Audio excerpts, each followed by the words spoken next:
board.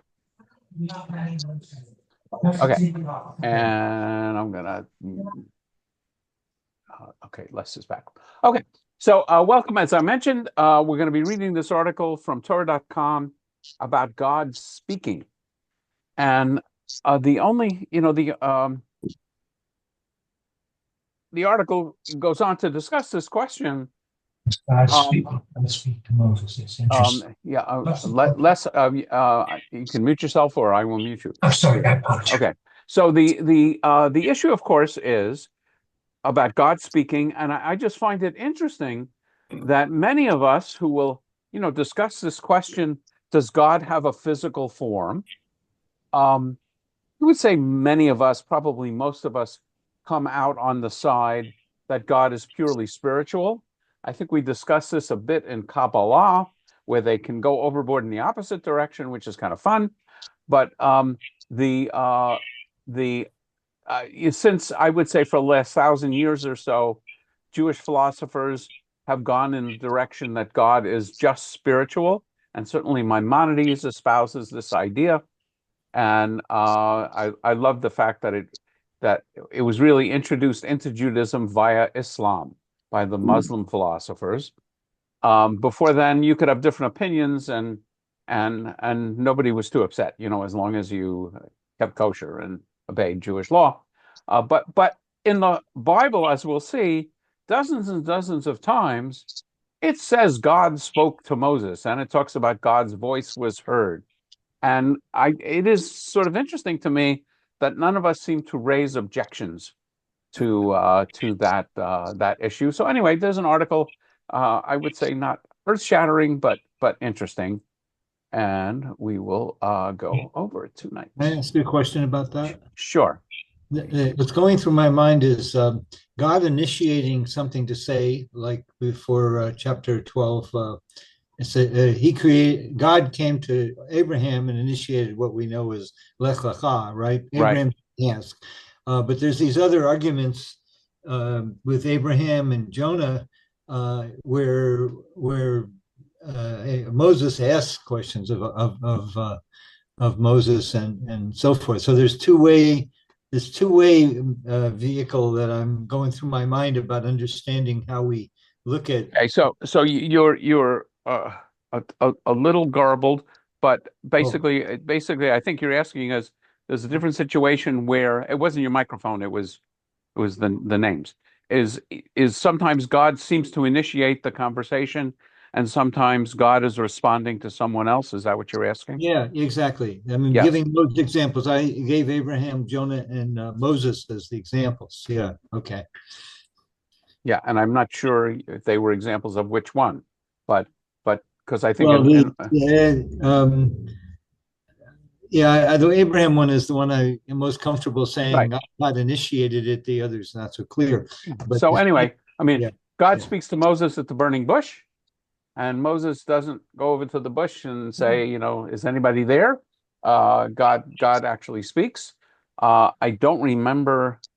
I think with Jonah, again, I'm not sure of the verb, but I think God clearly appears to Jonah and says, "Go to Nineveh."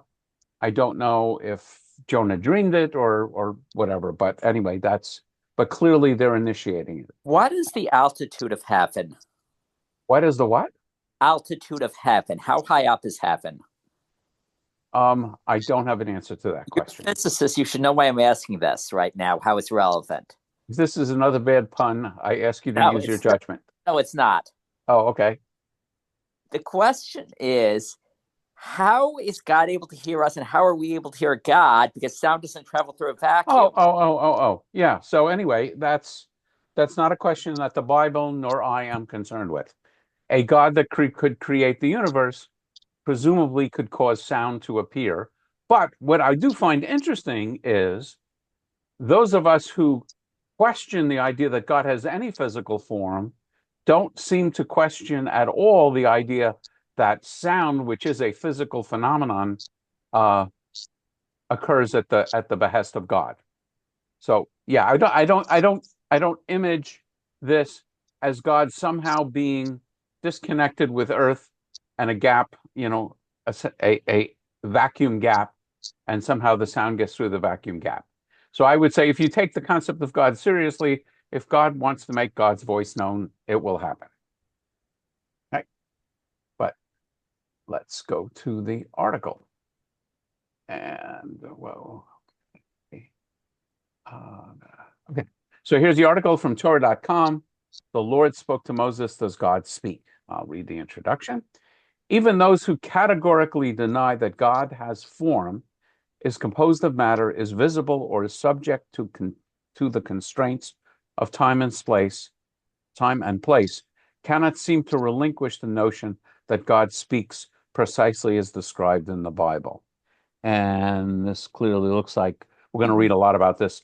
This is certainly God appearing to Moses and God speaking to Moses from above the Ark of the Covenant. You may recall that there are two cherubs, and God speaks to Moses from between those cherubs. Okay, I know Joanne is ready to read, but is there anyone else who would like to share that duty with her? I encourage you to do so. I'll read a little bit. Okay, we'll alternate. Hey, Pink, okay. Read a few paragraphs, okay, and I'll go back to Joanne. Okay. The laws spoken in the tabernacle. With the opening of the book of Leviticus, the Torah continues precisely where the book of Exodus ends. There, we read God's kobod. It's God's kavod. Kavod. Okay. The visible earthly manifestation of his presence descended from the top of Mount Sinai, where it had been hovering since the Israelites arrived there about a year earlier. It immediately took up residence in the Mishkan, the tabernacle, the portable divine abode that the Israelites meticulously followed the details instruction given by God to Moses many months before, had constructed at the foot of the mountain. So the word kavod, interesting word. I would say absolutely use these days in modern Hebrew. You know, if someone does something good, a very common expression is kol hakavod, which means all honor. Kavod is typically used for honor, but in the Bible, it represents the presence of God. Interestingly, I think it also has the meaning of liver, and it's a heavy organ, so something that is weighty or heavy.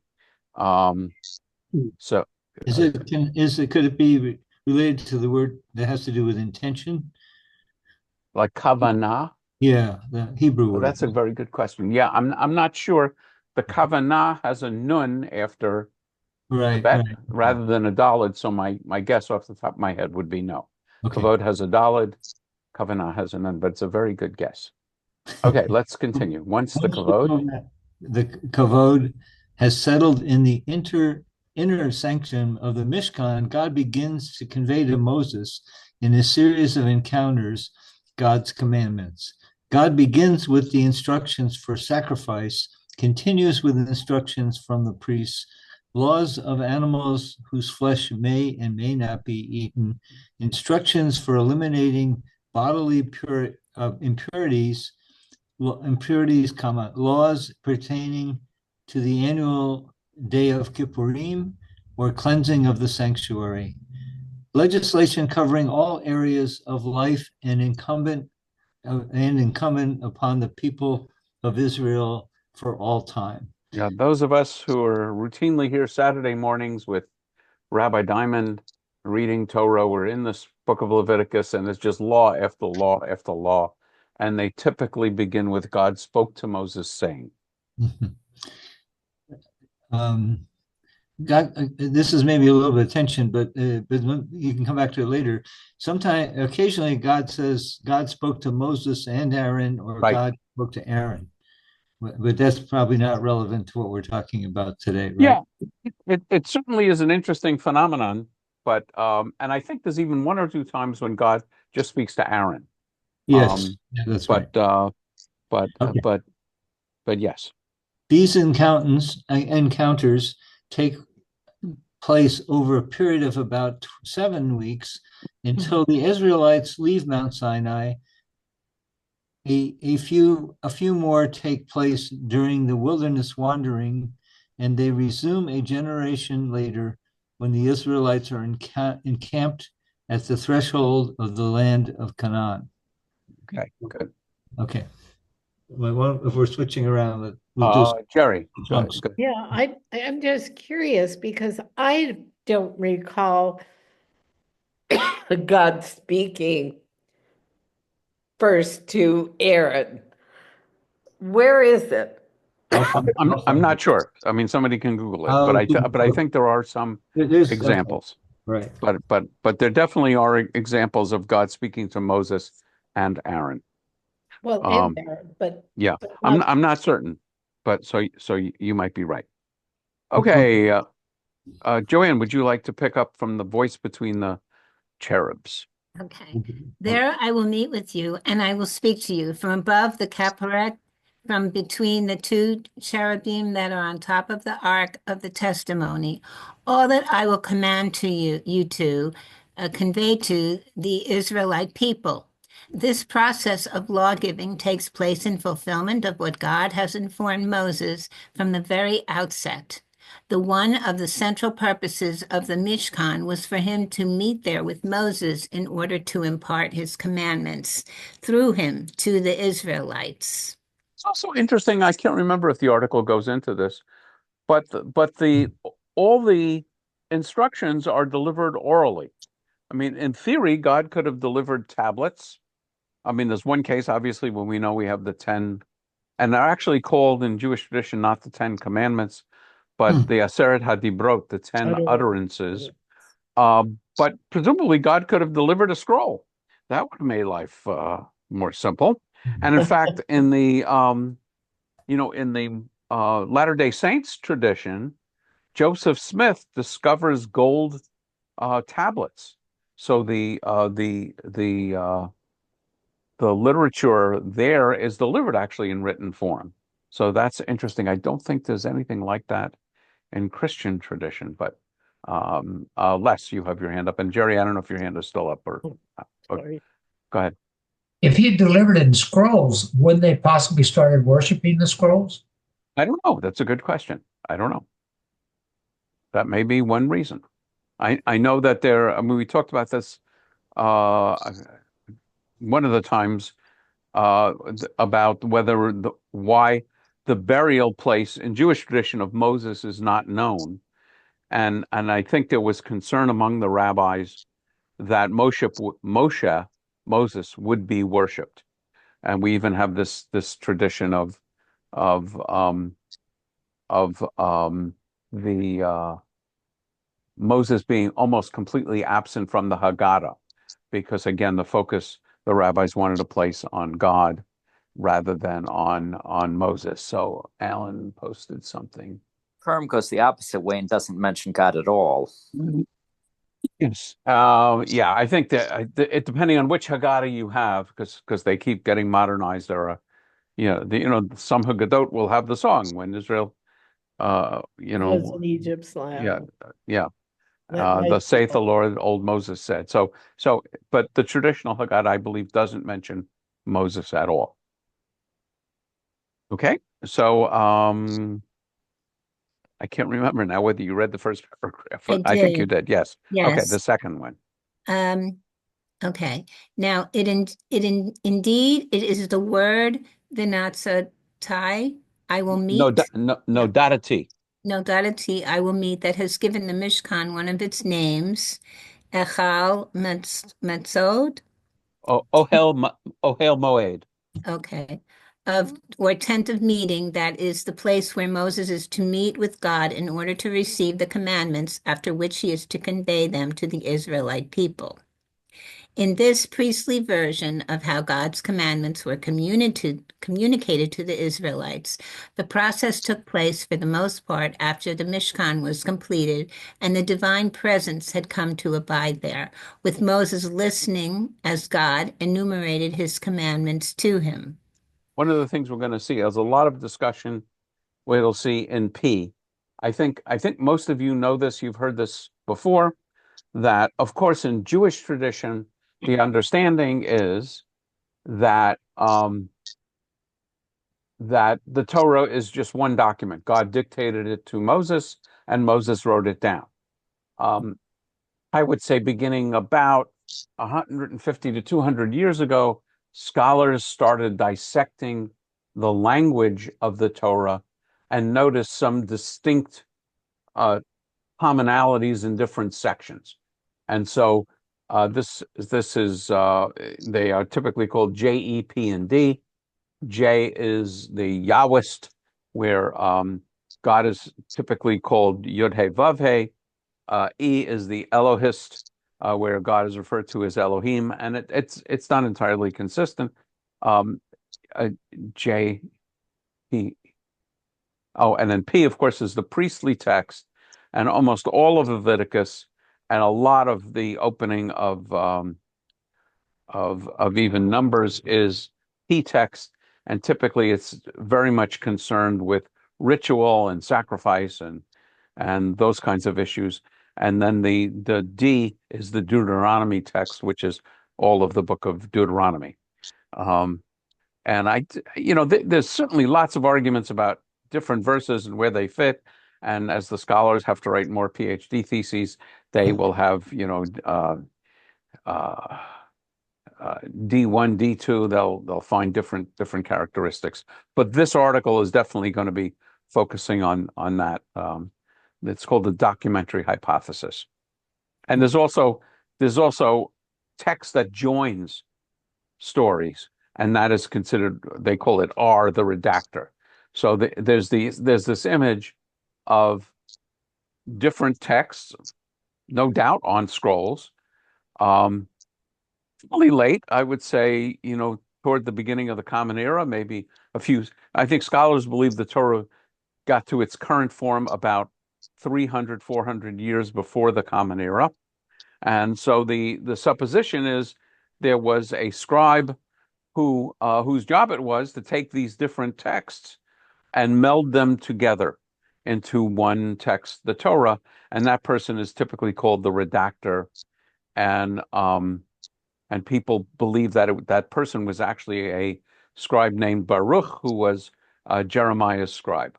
That's according to Richard Elliott Friedman. Alan.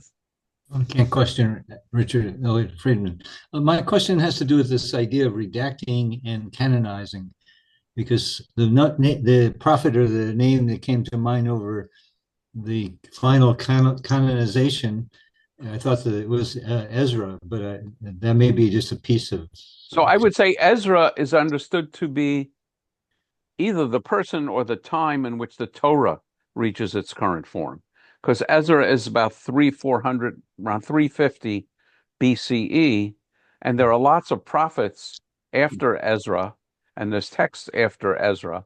So clearly, Ezra couldn't have been the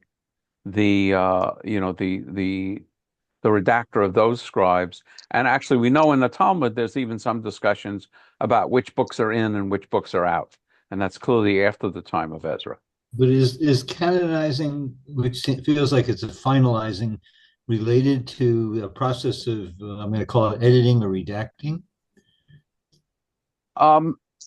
I certainly am not a scholar on this. My sense of the word canon, which I believe comes from the term for ruler, is at some point in time, people decide, the folks in charge of a religion decide that these are the books that are in, and these are the books that are not in. It doesn't necessarily mean that they agree on every sentence and every word, because you'll still find varying copies of Mishnah and Talmud and Zohar and so on. In the case of the Bible, a group around 1,000 years ago fixed the actual text. That's called the Masoretic text. But basically, they decide which texts are in and which texts are out. So, for example, if you look at the Catholic Old Testament, you will find a collection of books that are not in the Hebrew Bible, but they were in the Greek translation of the Hebrew Bible. The one that's most familiar to us is the books of Maccabees. Books of Maccabees are not in the Hebrew Bible. They are in the Catholic Bible, and also, the more ancient forms of Christianity, the Orthodox Church, Russian Orthodox, Greek Orthodox, and so on. So they were included in that canon, but they were not included in the Jewish canon. And the Protestants, who I think generally figured if the Catholics did it, it must have been a mistake, also didn't include it in the Protestant Old Testament. And then there are other books that are around this time called the Wisdom of Ben Sira and so on, that are clearly Jewish books, and the rabbis are quoting from it in the Talmud, but they are also not in the canon. And then again, I would defer to Jim on some of this, but there are also other gospels around that didn't make it into the canon, and there's controversy about whether they are really truly gospels. But basically, in the 4th century, there was the Council of Nicaea, and my sense is, I think it was at Nicaea, but I'm not certain. My sense is that that's when basically the emperor, the Roman emperor Constantine, got the Catholic bishops together, Christian bishops together, and says, "You guys get your act together and come up with one theology and one text." And so we have the New Testament formed. I don't know if you have anything to add to that, Jim. No, that's about it. And nobody really. I don't think there's much controversy going on now about this book should be in and this book should be out. Everybody. I think there's I don't know if I would even call it controversy, but there are books rattling around the Gospel of Thomas and so on, which are not part of the canon. And certain scholars believe that this was a gospel that was written around the same time and somehow didn't make it in the final cut. Those are called the Gnostic Gospels. Gnostic, yeah. Gnostic Gospels. Yeah, the G is silent. Yeah, and but there's value in them, but they just weren't included. And I would love to know what went in, what went out. And there's this 5th gospel that the other three of the 4 guys pulled stuff out of so much. Yes, they figured. Right. I think it's called the Q, the gospel. Yeah, that's it. Yeah, which comes from, I think, the Latin word meaning quella, which means source, if I'm remembering that correctly. So basically, this idea of what's the most significant collection, you will often hear comments like, what is the gospel of English literature? What's the canon, not the gospel? What's the canon of English literature? And so you might have a collection of books that people think that if you're going to be knowledgeable in English literature, these are the books you really should be familiar with. Sadly, my book hasn't yet made it into that list, but I remain forever hopeful. I have it. Does it help if they have? I kept it for that reason. Oh, okay, good, yeah. So I don't know, Alan, if you still have another question, or I will turn to Les. Oh, I'm sorry. No. Yeah, that's okay. Les. Oh, there it is. I'm sorry. What's the story with the book called Hebrews? It's always been interesting to me. Is that about us as Hebrews, or no? What is it? So what's going on there is Paul, who really is the author of Christianity. Paul never met Jesus, Right. had a mystical vision of Jesus, and Paul starts to organize the church. And there are groups of Christians living in different places, and Paul writes letters to them saying, here's what you should be doing. Presumably, he may be responding to questions. So there's and they're called epistles. I guess probably a Greek word for a letter, maybe Latin, I don't know. And so he writes to Romans. So you have the Romans, you have the Hebrews. He's writing to Hebrews. He's writing to Ephesians. He's writing to lots of different groups, and that's what's going on with that. So it's not a Jewish book. It's written by Paul. Again, there's some controversy on some of these books, whether they were really written by Paul, but basically they are letters from Church Central to the various groups of Christians living around who are asking questions and getting answers. Nobody says that Paul wrote Hebrews, though. Oh, okay. Yeah, nobody knows who wrote it. There are theories, but nobody really attributes it to Paul. But anyway, are they letters, or what are they? Is it a story? What is? Yeah, they're letters. Paul that the Corinthians are screwing up with this particular thing, so he'll say, "Greetings from here and here, and you guys need to stop doing this and start doing this." And Thank you very much. Okay, good. So I think we're in Elsewhere. elsewhere. Thank you.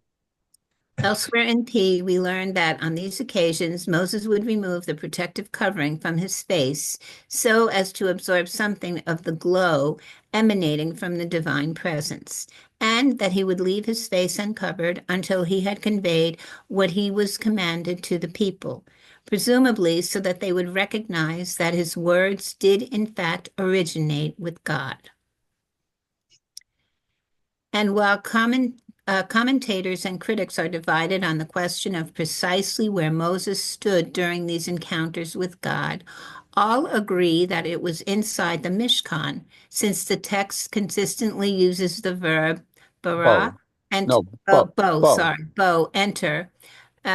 Further, all agree that at this first meeting described in our parashah, Moses was initially, at least, located at some distance, making it necessary to call to him, as indicated by the word Vayikra. Vayikra, the kabod, called at the beginning of Leviticus 1:1.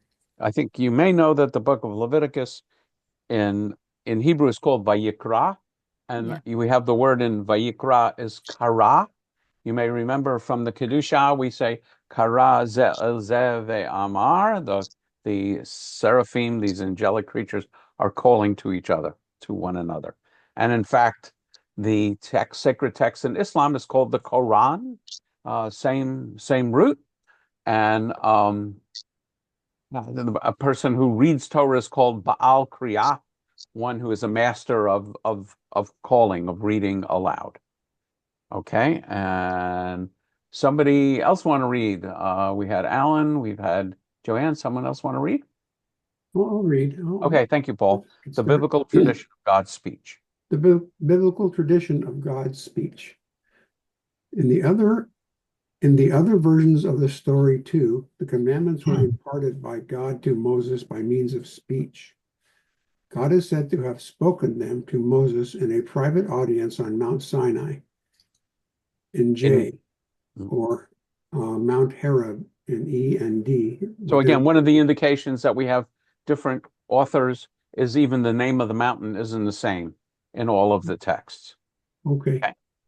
Again and again throughout the Torah and elsewhere, the commandments are referred to as God's words. Indeed, we affirm that daily in the Shema prayer when we refer to these words that I command you this day. Yeah, we say v'ahavta et v'hayu hadvarim ha'eleh. Devar means word. I just have one question. Yeah. It's sort of like something from the movie of the Ten Commandments. God came down from the mountain to talk to his wife. His wife saw him come down the mountain. And God or Moses? Who? Moses, I'm sorry. Moses said to his wife, he didn't talk to me. It was through my mind that he said something. So I'm lost. It was through whose mind that who said something? God's mind was going through Moses, and Moses spoke. It was not Moses who spoke. It was God's mind enveloping. How do you know that? Pardon me? How do you know that? By watching? I don't know that. I'm just saying that's from the movie I saw. No, I'm curious. I mean, I don't remember the movie that vividly, but how do you know that from the movie? It didn't happen in the movie. Yeah, that's what I remember from the movie. It happened when Moses came down and talked to his wife for the first time. And his wife. Now I'm completely lost. No, only at the bush. Only at the bush. It was at the bush. Yeah, it was the burning bush. And so basically, I think as a cinematographic technique, yeah, Moses is standing there, and we hear a voice booming. That's right. That's right. So you are supposing that the voice is not actually acoustic sound, but only in Moses's head. That's right. Exactly right. So my question is, I don't know if that's Paul, you're imposing that on the movie, or whether there is any indication from the movie, such as God is speaking to Moses and Moses' wife doesn't hear it. Is that what you're saying? I just don't know. God is speaking to Moses, and I don't know if Moses hears the words, but the idea of God's mind is in Moses's head. That's what I'm getting. My guess is you're projecting that on the movie. That's a guess. I don't know if that's. It could be, but I don't think so. Okay. Okay. I haven't watched the movie recently, so I don't know. That's what I think. And by the way, in the Bible, there is not a single example of Moses speaking to his wife, which is another curious thing about Moses. And this is, of course, a movie. It's the Ten Commandments. That's why their marriage was able to last so long.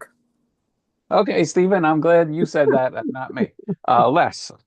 I've never heard, and I must be wrong or something, I've never heard God's mind anywhere in any Bible or Torah or anything. Have you ever heard of God's mind being referred to? So I don't remember those words, but I think in the text, God appears in a dream from time to time. And I think actually, in one of the texts, the text quotes God speaking to Aaron and Miriam saying, other people I speak to in a dream or in a vision, but Moses I speak to face to face. But that's speaking. It's not, in other words, I think of my mind as things that go on and I think about or I cogitate on, but God's mind isn't his voice. So if God appears to someone in a dream or in a vision, I think one could make a case for it to being God's mind communicating, rather than the physics question of whether molecules of air are vibrating. Right. Or it could just be in Moses's mind, he's hearing God's voice. That's right. And how would you, if you hear God's voice in your mind, or he speaks to you directly, how would you differentiate between the two? I mean, you're hearing it, so how would you know this is speaking or is my mind? We'll see what the article says. I don't remember if it covers it or not. But if I have a dream that someone speaks to me, I can clearly differentiate that in someone actually speaking to me. Yeah, but when God speaks to you, it could be okay, so you asked the question, I will tell you my answer. There have been times when I have been deep in prayer, looking for guidance, and I've received that guidance, and I believe that guidance was from God. And I am certain it wasn't auditory. I sensed God speaking to me. I am certain that I did not experience God's voice as an audible voice. Jim. Yeah, I just thought God does not need molecules to vibrate in order to speak, because God said, let there be light. So that would have been before the Big Bang, when we didn't have molecules, but God said something at that point. So yes. So then the question is, when we read in all these sources, God speaking, what does that actually mean? Except in some of these texts, it says God called to Moses and said, come into the Mishkan, I want to talk to you. So that's well after the Big Bang. There are molecules around. So the simple text seems to be referring to God speaking. But that's what this article is about. So let's continue reading it. Paul, I think we're up to furthermore. Where am I? Furthermore, at least according to one of the sources, E, is crucial.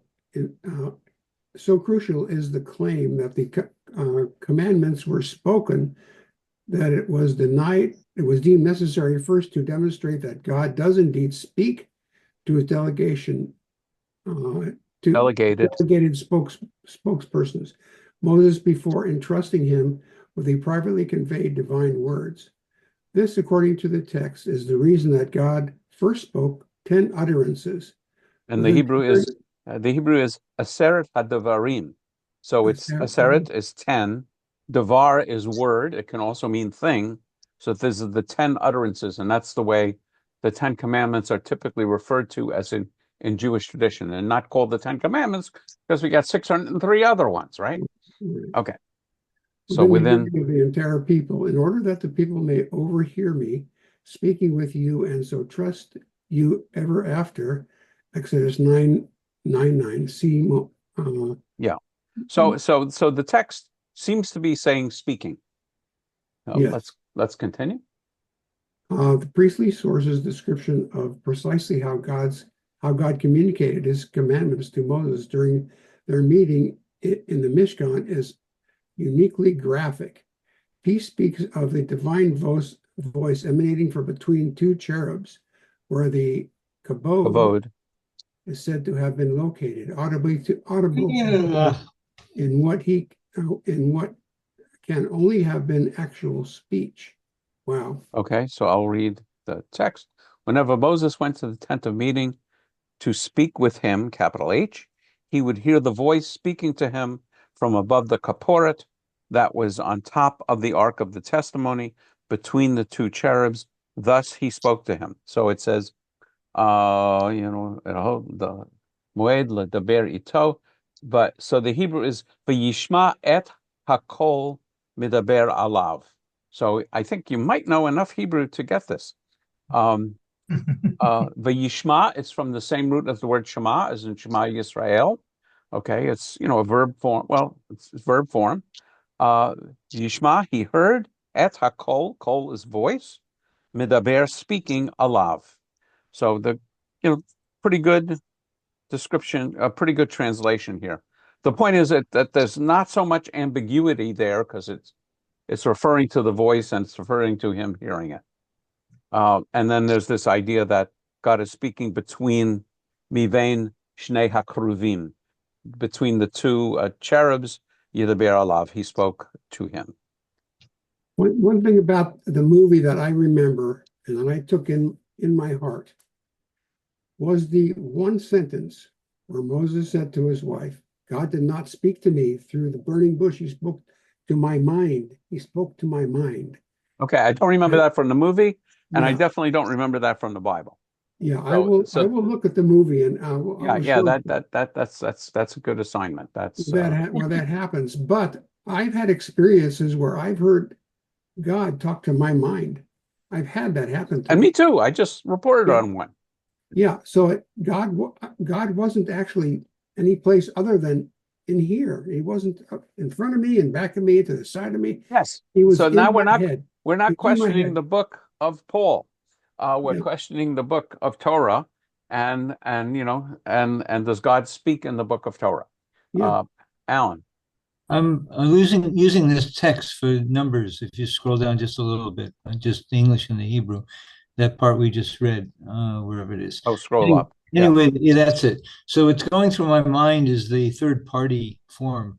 So you told us, as I've heard earlier today, that God actually, these are all the words put together by God that get written down to be the Torah, and yet there's places where we hear first person and maybe second, but certainly this is third person, right? Yes. Yeah, and so I'm trying to reconcile or understand the logic. If I believe that the Torah was written by a third party, by humans inspired to write this, that's easy. So then you're going to get third party and so forth. But since we're in the purest way, we're not told to think of it as third party. Okay, but so the only thing, I think it's a very good question. So the question then is, the teaching is, God dictated this to Moses. Okay. So what you're raising is a good question. Would we then expect the entire thing to be in the first person? I did this, I did that, as God is speaking to Moses. I think that's sort of your question, right? Yeah, because some of it is like that. I mean, at the point. Well, but typically when it is like that, God is quoted. It says, God spoke to Moses saying, I am the Lord your God who led you out of Egypt. But generally, the book is not written in the first person, and which is not all that unusual. If you look at, I don't know, Shakespeare's plays. If you look at, I don't know, Stephen King, he doesn't always write in the first person. The first few commandments, right? In the I am the Lord your God. Yes. Yeah, right. But the context of the grammar of that section is God spoke to Moses saying, which we talked about this last time. It's sort of like an open quote. Yes. So typically when God speaks in the first person, there's a introduction in the Hebrew. God said the following or something. So, but generally the thing is in the third person. And by the way, biblical text shifts. mean, my favorite example of this, which I put meaning into, is in the 23rd Psalm. The Psalm opens in the third person. I am the Lord thy God who, I'm sorry, where am I? The Lord is my shepherd, I shall not want. He maketh me to lie down in green pastures. God is spoken of in the third person. And then it shifts to the second person. Yea, though I walk through the valley of the shadow of death, I will fear no evil, for thou art with me. Thy rod and thy staff, they comfort me.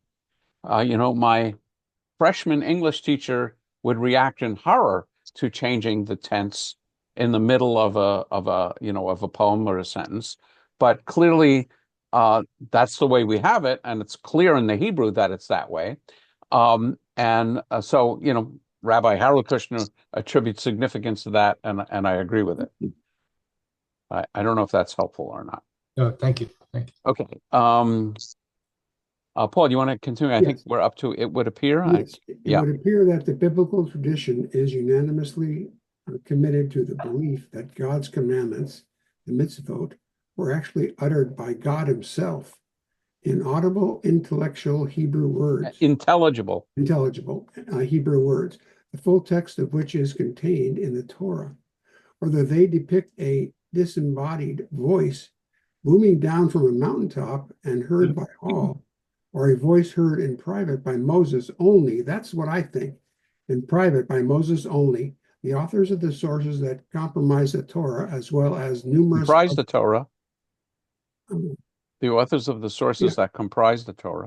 Comprise the Torah, as well as numerous other biblical writers, accept without question the idea of a speaking God, a deity who makes his will known to Israel in the form of a language or a form of language, as the Torah states clearly. So I just want to underline something. A disembodied voice, a voice heard in private by Moses only, is still different from a thought from God entering your mind that never rises to the level of voice. I'm just saying this article, I think the Torah and our discussion differentiates between the two. It's not simply a thought we get from God that enters our brain without being vocalized, but it's actually spoken, whether it's spoken to the entire community or it's spoken to Moses. The text is clearly committed to the idea it was spoken. Yes.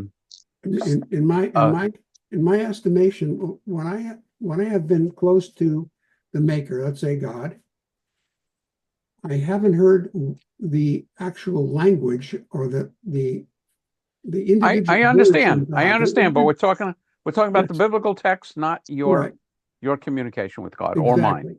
Okay. But that's what I feel. I feel I have heard him. Yes. Without being the words, without just ideas. Right. The question is not what you feel. The question is, how do we understand the Torah? Yeah, exactly. Stephen, and then I don't know, Alan, if you have something else. Stephen.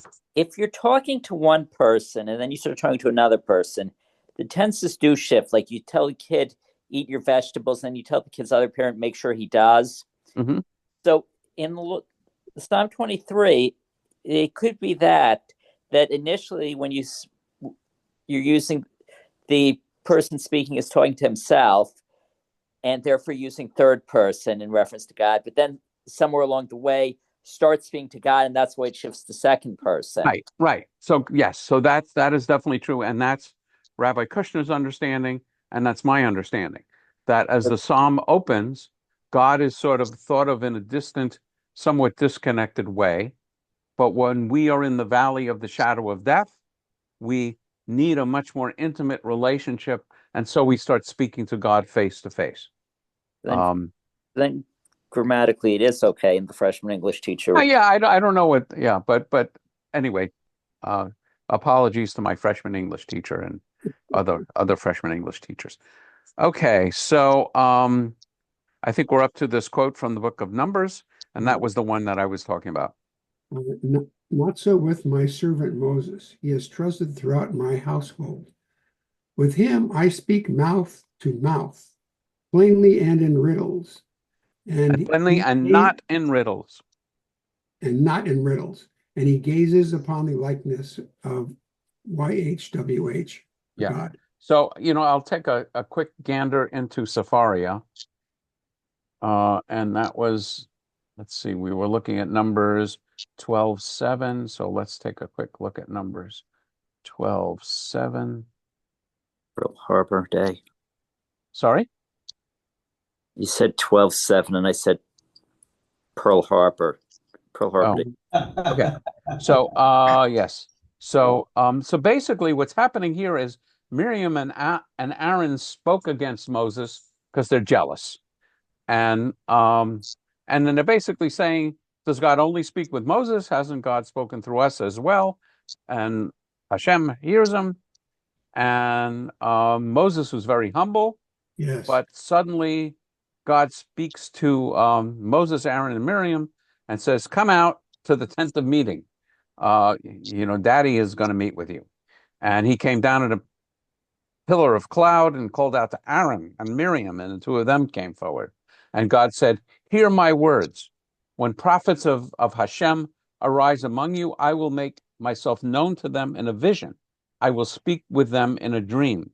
Not so with my servant Moses. He is trusted throughout my household. With him I speak mouth to mouth, plainly and not in riddles, and he beholds the likeness of Hashem." And so how can you say those things about him? And the Hebrew is pe al pe adaber bo. Literally mouth to mouth, I will speak to him. And mareh, and he sees. And it's not, I don't know these words, vahid, vahidat. Yeah, I just don't know that Hebrew. So again, the text in this section on where God is talking to Aaron and Miriam, basically putting them in their place, talks about his special relationship with Moses. Okay, Joanne, would you like to continue and take us home Sure. to divine speech? Divine speech as the foundation of the mitzvot. It often seems that a literal understanding and acceptance of this unambiguous biblical claim is an indispensable element of Jewish belief. One hears the assertion that the authority of mitzvot derives from their having been dictated in verbal form to Moses. Many religious Jews thus adhere to a literal view of the divine origin of the Torah, or at least of the mitzvot, as words spoken by God, because they cannot imagine why they should observe them if they are not the factual record of divine speech. Even Jews who categorically deny that God has form, is composed of matter, is visible, or is subject to the constraints of time and place, cannot seem to relinquish the notion that God speaks precisely as described in the Bible. They fail to notice that they are taking literally the words, "With him I speak mouth to mouth," in the verse quoted above, while at the same rejecting literal reading of the remainder of the same verse, he gazes up the likeness of the Lord. Gazes upon the likeness of the Lord. Of the Lord.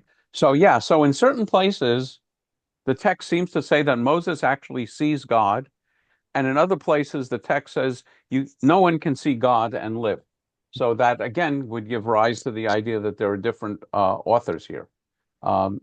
Lois, yeah. Yeah, that how do they interpret this idea of God's household? That he's in So that's a good question, and it's a pretty good translation. It says he's I presume you can see this, right? You see the Sepharia text, yes? yeah, Okay, I've never heard says, this idea before of God's household. V'lo chen avdi Moshe. It's not so with my servant Moses. B'chol beiti ne'aman hu. So again, you'll be familiar with a lot of these words. V'lo chen, it's not. There's a lo. It's not so. Avdi, Eved is servant and the e on the end means my. With my servant Moshe. B'chol beiti, in all of my house. Beit, is house. Ne'aman hu. Ne'aman is the same root for the word amen. It means faithful or trusted. So the Hebrew is pretty simple.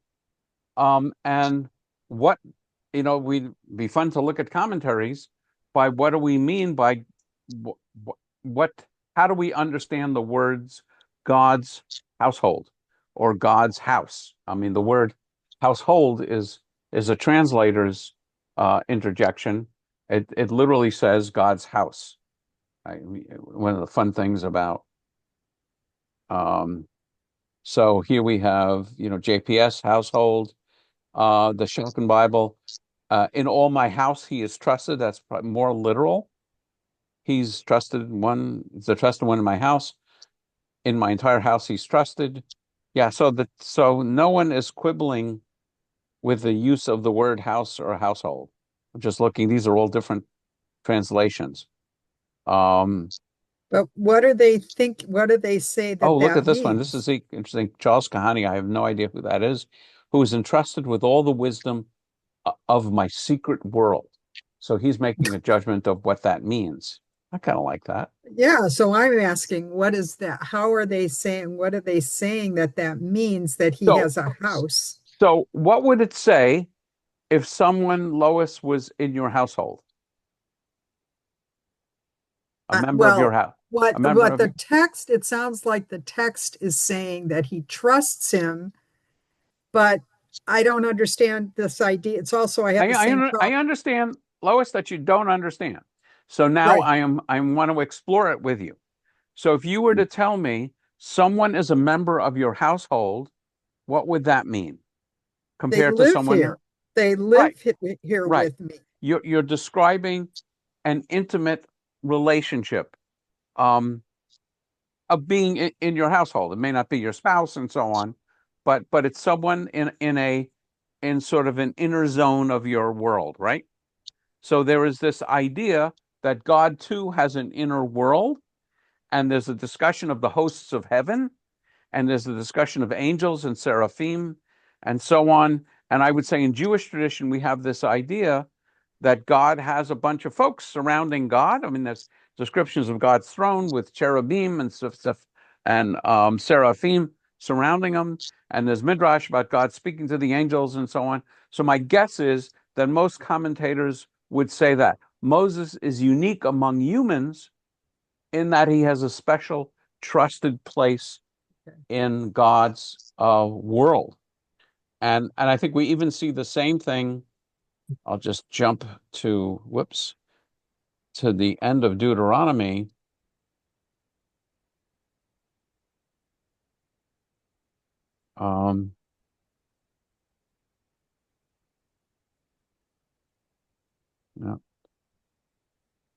Yeah, it says, never again. This is the end of the Torah, toward the end of the Torah. Never again did there arise in Israel a prophet like Moses, whom God singled out face to face for the various signs and portents that Adonai sent him to display in the land of Egypt against Pharaoh and all his courtiers and his whole country, and for all the great might and awesome power that Moses displayed before all Israel. So I would say if you're asking the question, what does that mean? I think the text is describing that Moses has an absolutely unique position among all humans with regard to relationship with God. That's how. That part I got. The other thing I just wanted to raise that's a puzzle to me also is the idea of that God is speaking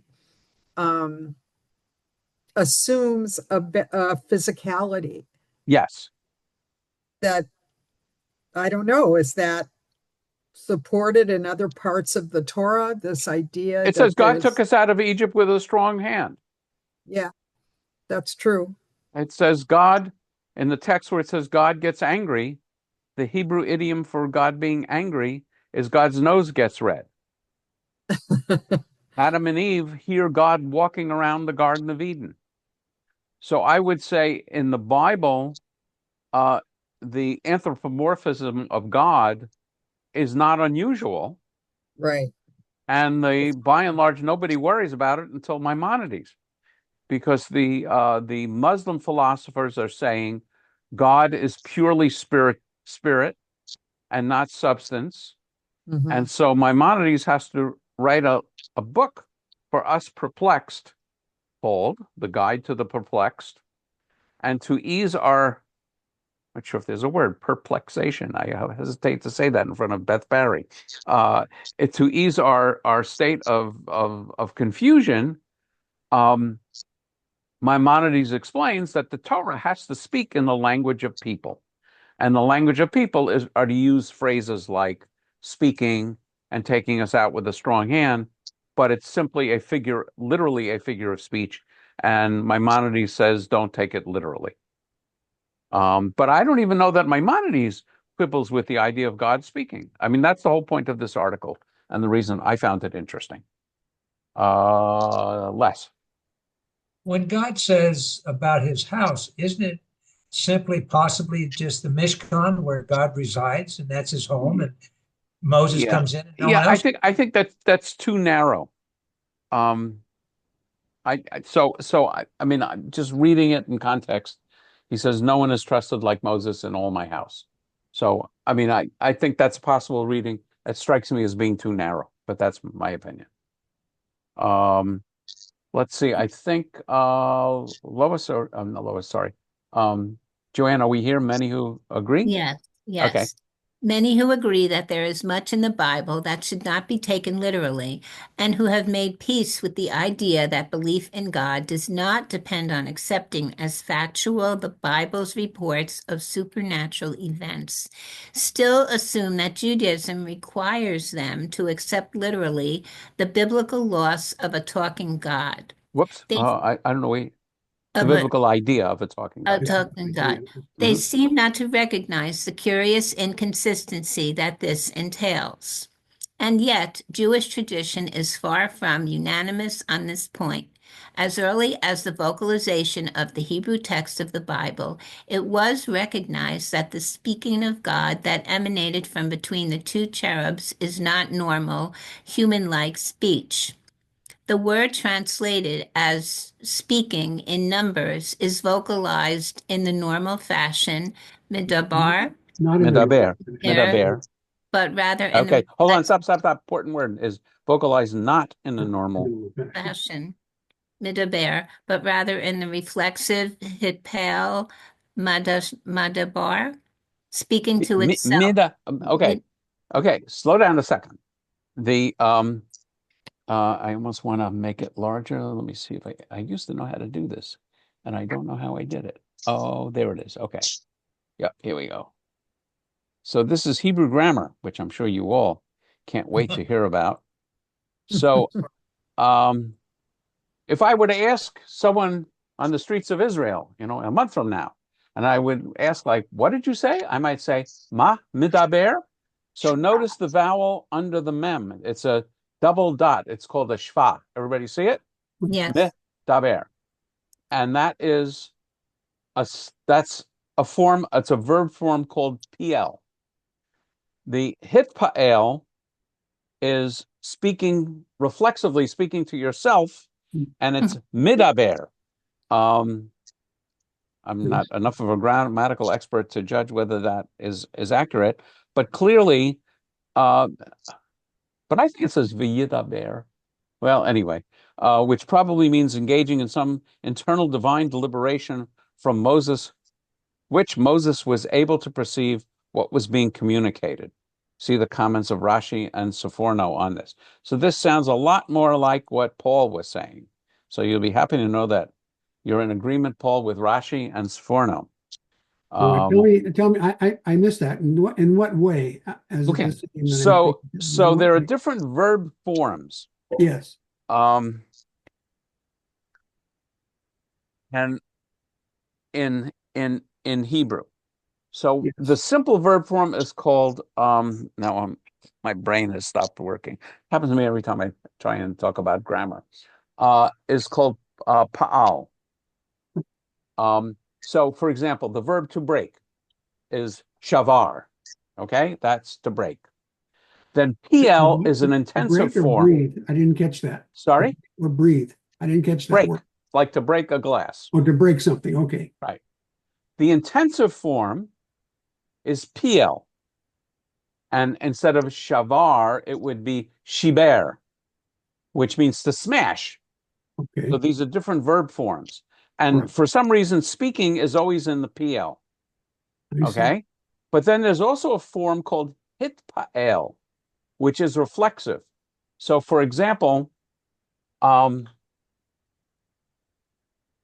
gosh, my brain just is stopping working. To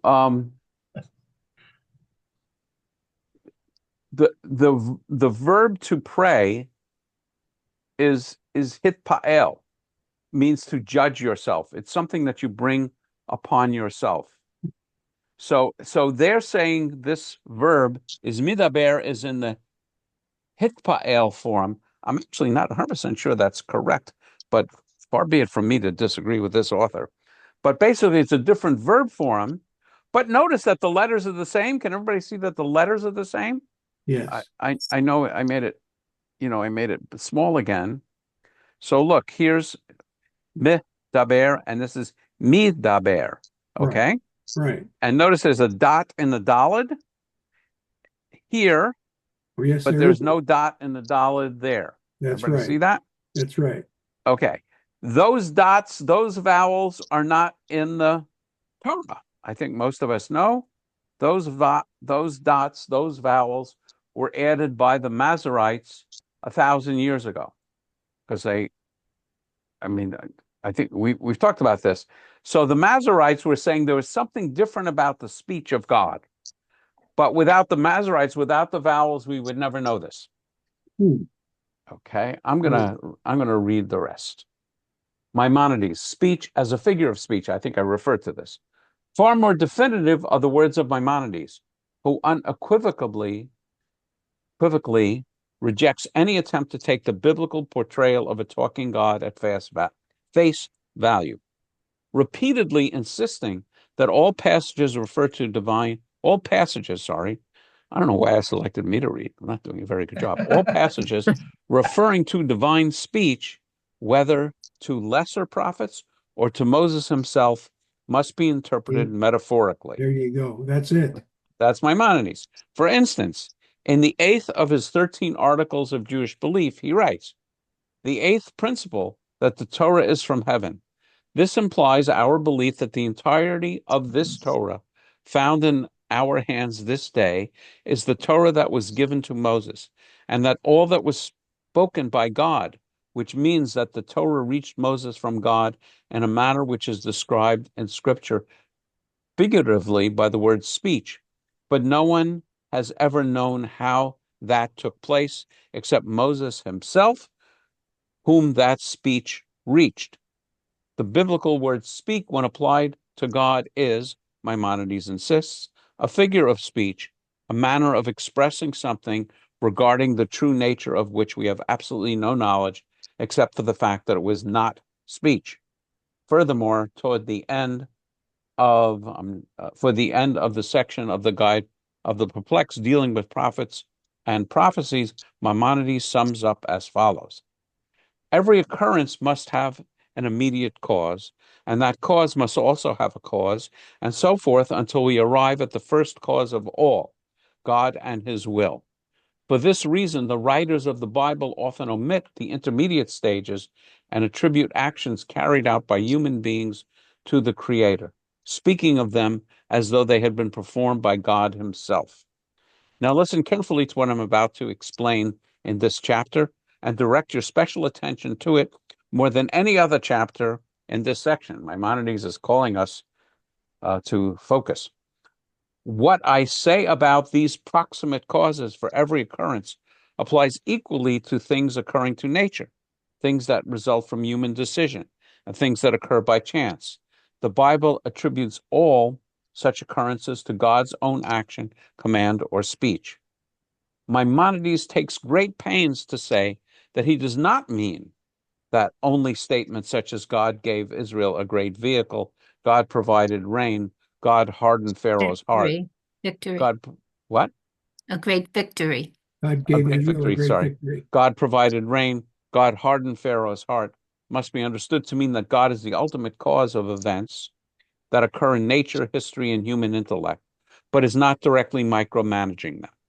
Maimonides emphasizes that he also means that statements such as God said and even God commanded are the Bible's figurative way of saying that some aspect of the divine will became known, not that God actually interacted in some linguistic fashion with humans.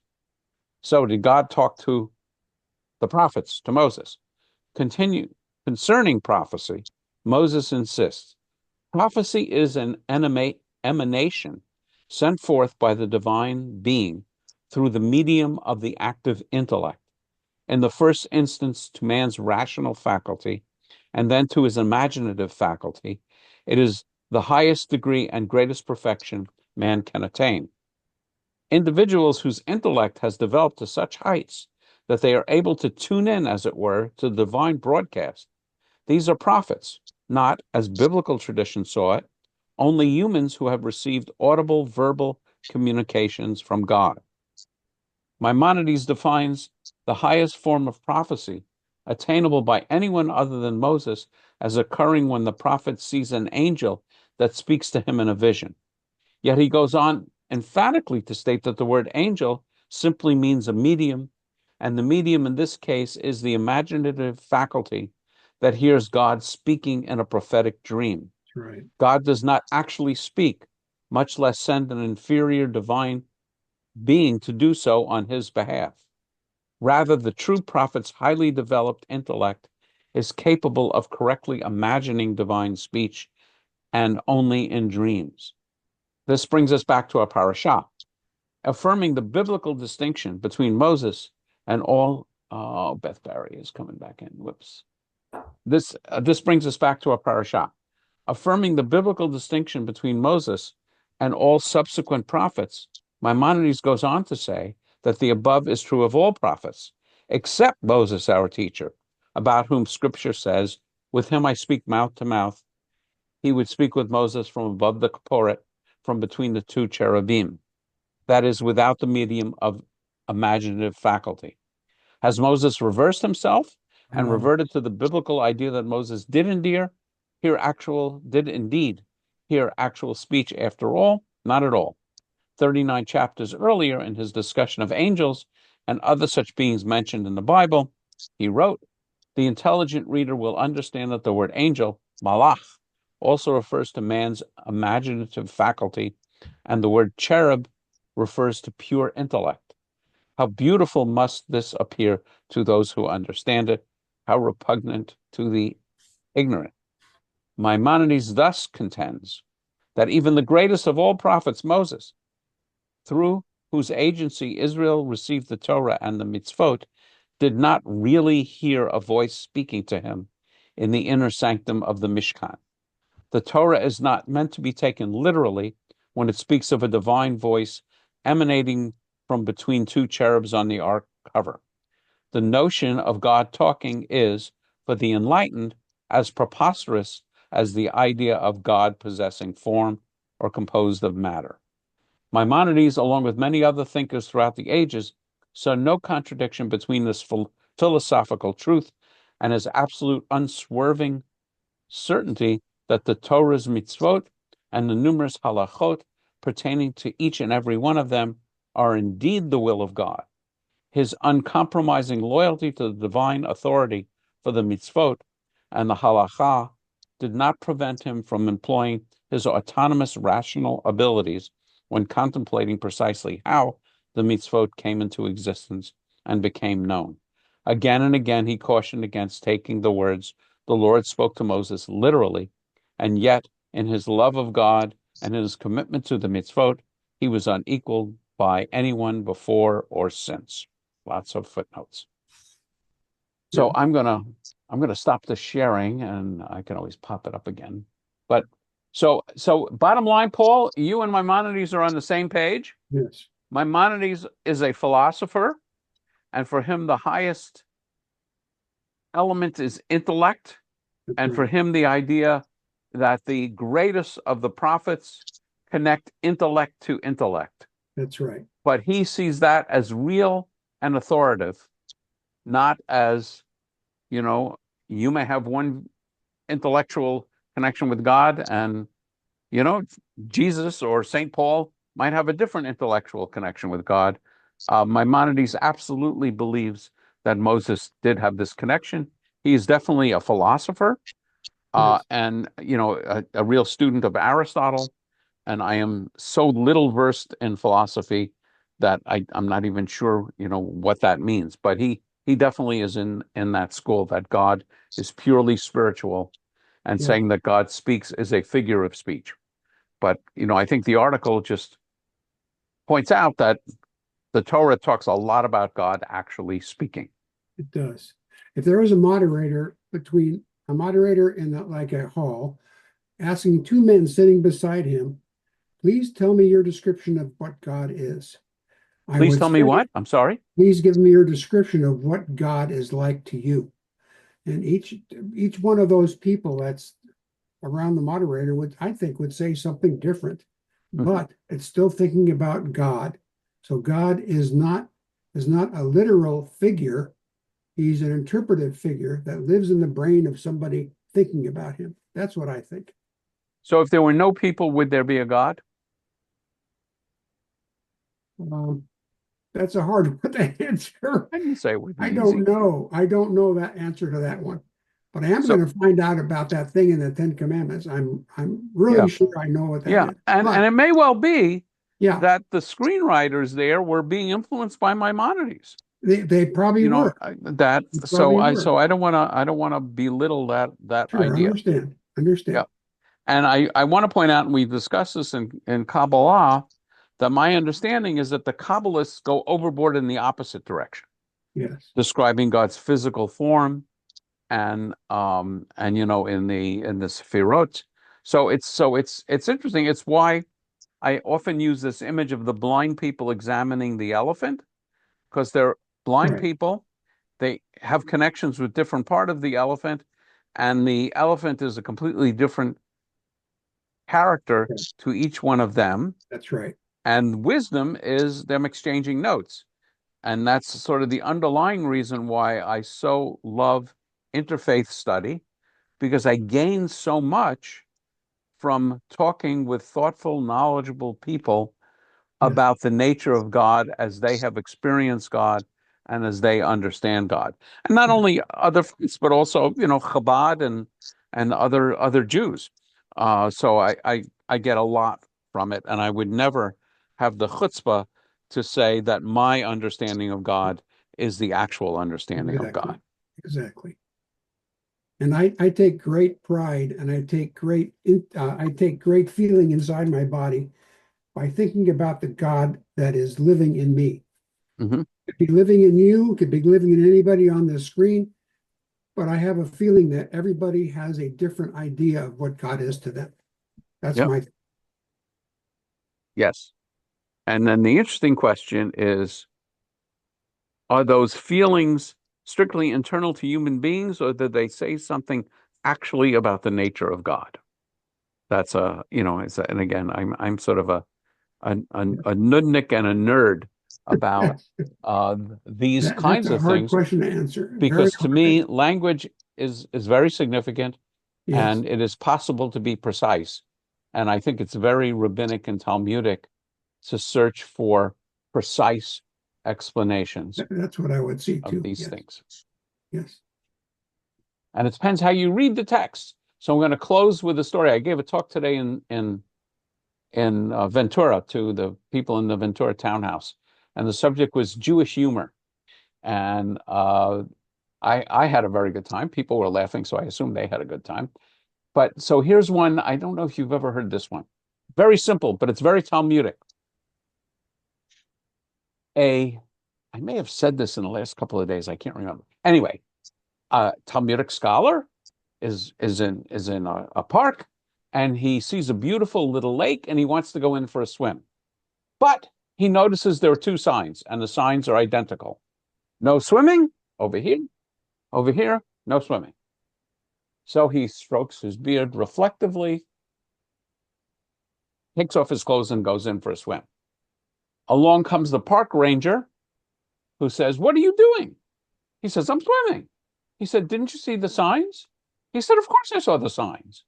He said, "Well, then how can you be swimming when the signs tell you not to?" He said, "You're just not reading," the scholar says to the park ranger. "You're not reading the signs the same way that I read the signs." And the ranger says, what are you talking about? He No. says, okay, let me read No. them. Okay, here we go. He says, no swimming. Oh, swimming. Yes. That means That's an entirely different thing, entirely Sorry? opposite things. Yes. Yes. So that is very Talmudic. The Yes. rabbis do that all the time. No, And we're yeah. actually going to see examples of that next Monday in our discussion of Kabbalah. Because if the rabbis do it, the Kabbalists are going to go overboard, because the underlying understanding is that all this text has secret meanings that Yes. God is trying to convey to us. Yes. And again, just to preview a little bit, some of these secret meanings you already know about. It's called gematria. And that is that every Hebrew letter has a number. So, like 18 stands for Chai. Most of us know this. And so, we can put secret meanings in things we do with numbers. So, for example, the way we tie our tzitzit, the way we tie the prayer shawls, the knots, have a secret meaning. And I will be revealing that secret in my class on Kabbalah. But that's easy stuff. There's other forms. I'm just going to tell you this just because I want to see Jim and Paul's jaw drop. Okay. So there is a coding which the Kabbalists have, which they call atbash. Atbash. Okay. Atbash would be spelled in Hebrew Aleph,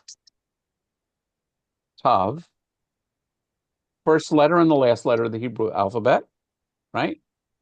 Bash would be spelled Bet, Shin. The second letter of the Hebrew alphabet, another one of my favorite words, the penultimate letter of the Hebrew alphabet, okay? So what the mystics employing Atbash do is whenever they have a word in Hebrew, they substitute another Hebrew letter. If it's the fourth letter of the alphabet, they will take the fourth letter from the end of the alphabet, and then they'll completely rewrite it to see if there's any secrets that God is trying to transmit to us in this letter, in this system. But it is a system. I'm not making this up, okay? Wow. It is actually a system. And there's also other systems of gematria. You know the simple one. The first letter of the Hebrew alphabet is number 1. The second letter is number 2. The 10th letter is number 10. The 11th letter of the Hebrew alphabet is number 20, and so on. But you can also do the sum of the squares of the values of the letters, okay? You can do the square root of the sum of the squares. I mean, these guys did not have YouTube videos of kittens to watch during the day. So they would dig into the text and try and come up with equally amazing lessons deriving from this text. And believe it or not, there are examples of this, even probably in the doorposts of your house, probably on your mezuzah. If you opened it and looked at it, there would be a word on the mezuzah that you would not make any sense of, and it has no bearing to any Hebrew word, but it is a secret that the rabbis put in, the mystics put in, except Maimonides hated it because Maimonides hated this stuff. But again, in the class, I will reveal to you these untold secrets of the Torah. It's great stuff. I have one last thing to say. Yes. I was taking a walk today and somebody said, gee, you have a lot of things in your pockets. You have this pocket and this pocket. I said, I have finalia in each pocket. You have what? Finalia. And he says, what do you mean? Well, I have two finalias. I have a paraphernalia. Oh, groan. Right. That's it. I expect it. That's okay. That's it. That's good. That's it. like you should carry 20 cents in case someone asks you for a new paradigm. Okay. And I expect those things from Stephen. I like that. Okay. Okay. Well, take care, everyone, and we'll see you next time. I hope. And, in a couple of months, unless I. Yeah, and Alan is off to Israel. And nice. Nasiat Tova. And Alan, I will see you. I can actually say next time in Jerusalem. There you go. Next month. Take lots of pictures so we can see them. I will. Maybe we'll do one of the last trips. Paul, we did a little Zoom screen sharing after the regular class. Yeah, yeah. So if it's Nice. 7 o'clock at night here, it's probably 5 in the morning in Israel, right? Oh yeah, we won't do it while I'm there, probably. Okay. We'll do it Okay. when I get back. Well, maybe. We'll see. Yeah, we'll see. Okay. Okay. Thanks. Well, take care, everyone. Stay well. Bye-bye. Thank you. Bye.